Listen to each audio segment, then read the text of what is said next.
And I'm in front of you, everyone. I know that you are all studying well, and definitely you will be giving your best in your examination.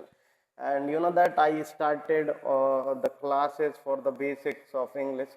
So today in this video we will be understanding some basic terms of English, जैसे कि word क्या होता है, phrase क्या होता है, clause क्या होता है, and also we will discuss on sentence. तो जैसे in my previous video I already told you that meaningful unit of letter, what I am saying, एक डेफिनेशन मैंने आपको बताई थी, meaningful unit of letter. Meaningful unit of letters, उसको हमने बोला था क्या बेटा, वर्ड, है ना, जिसका कुछ मीनिंग निकलता हो, या कह सकते हैं कि combination of vowel and consonant and it will be providing you a complete meaning, है ना, then it will be known as word. वो फ्रेज क्या होता है बेटा, ये सारी डेफिनेशन में एक कॉमन चीज याद रखिएगा, ये भी एक ग्रुप ऑफ वर्ड्स होता है. What I am saying, it is also a group of words, that is also basically a group of words. Focus here, it is a group of words.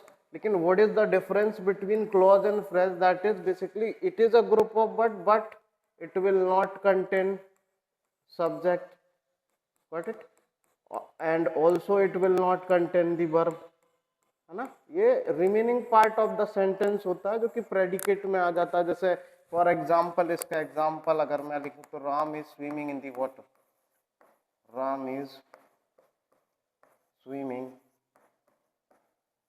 Ram is swimming in water. So focus here, the remaining part of the sentence which didn't contain the subject and the verb means that is this one, in water, it will be known as what, phrase. And if I will talk about clause, then it is also a group of words, it is also a group of words, है ना. But इसमें क्या होता है बेटा, इसमें subject होगा, also इसमें वर्ब भी होगी, गॉट इट. और समटाइम्स बच्चे कंफ्यूज होते हैं, ये कंप्लीट सेंस नहीं देता है, ठीक है.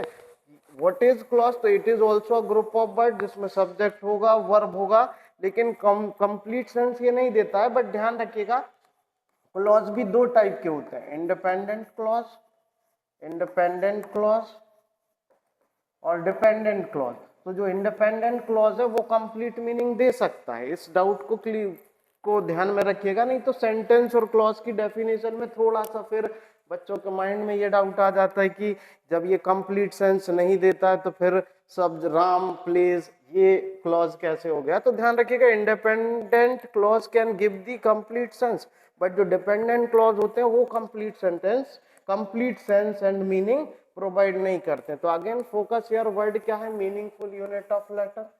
फ्रेज की बात की तो ये ग्रुप ऑफ वर्ड है जिसमें क्या नहीं होता है, जिसमें सब्जेक्ट और वर्ब नहीं होती है. इसी प्रकार इसके जस्ट अपोजिट फ्रेज की बात की तो ये भी ग्रुप ऑफ वर्ड्स है लेकिन इसमें सब्जेक्ट और वर्ब होता है, और इंडिपेंडेंट क्लॉज जो है वो कंप्लीट सेंस हमें दे देता है. Now again I am focusing on the definition, that is basically sentence. Okay, तो ध्यान रखिएगा सेंटेंस क्या होता है. तो सेंटेंस की कुछ टर्म एंड कंडीशन होती है, ध्यान रखिएगा. सेंटेंस भी, what is actually sentence, it is also a group of words. What I am saying, it is also a group of words, है ना. और इसका स्ट्रक्चर होता है कि इसमें सब्जेक्ट रहेगा, हेल्पिंग वर्ब रहेगी, मेन वर्ब भी होगी, साथ में ऑब्जेक्ट रहेगा, ठीक है. ये सेंटेंस का स्ट्रक्चर होता है बेसिकली. लेकिन सेंटेंस की डेफिनेशन क्या होगी, ग्रुप ऑफ वर्ड्स जिसमें सब्जेक्ट भी होगा, वर्ब भी होगी, और ये कंप्लीट सेंस देते हैं. ध्यान रखिएगा, ये कंप्लीट सेंस कन्वे कर सकते हैं. और दो और कंडीशन ध्यान रखिएगा, ये कैपिटल लेटर से स्टार्ट होता है, it will start from capital letter, and when we are ending any particular sentence it will end with full stop. So these are the basic difference between these terminology. Again, word क्या होता है, meaningful unit of letter is called word. जब मैंने phrase की बात की तो group of words है जिसमें subject और verb नहीं होता है.